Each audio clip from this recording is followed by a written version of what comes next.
Ошондуктан урматтуу улуу журтум, касиет силерде, карапайымдык сиздерде.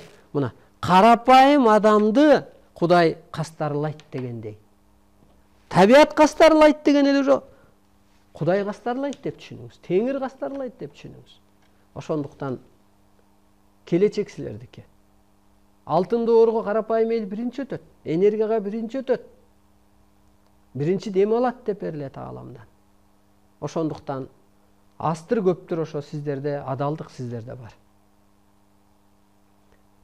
Ошол бийликке барбай калганыңызга, ошол аябай динге фанат болуп кирип кетпегениңизге, аябай байып кетпегениңизге сиз кубаныңыз.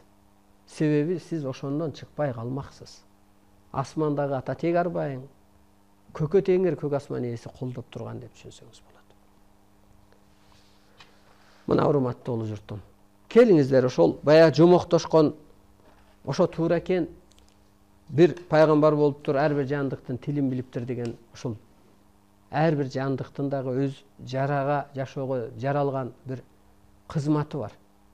Мына кара чыйырчыктар болбосо, чымчыктар болбосо чегиртке көбөйөт эле да. Мисалга. Жоорулар болбосо эпидемия каптап кетет эле да. Анысы кандай?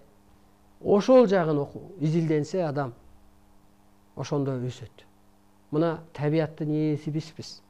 Жөлөмөгүчү бизбиз. Ушулар мына Арсталайды кароого алып келип атпайбы? Анан Кудай катары, энергия катары анан кароого алганда, анан табият күчтөрү бизге кызмат кылып кетип атат.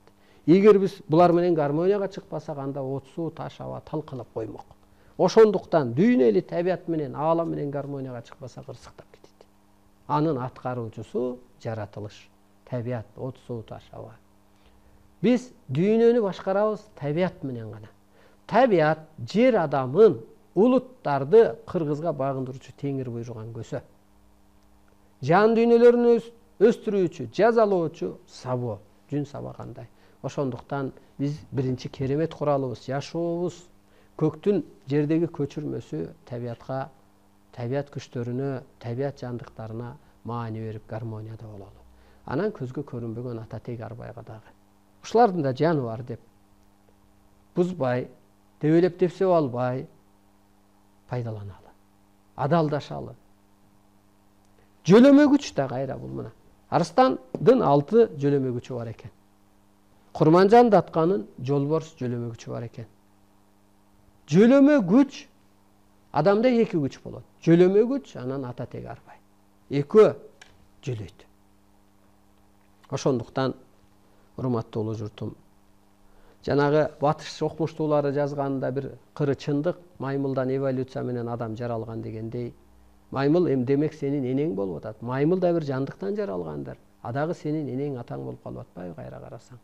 Ошондуктан ар кырынан ушу асман жерге жакшы маани бериңиздер.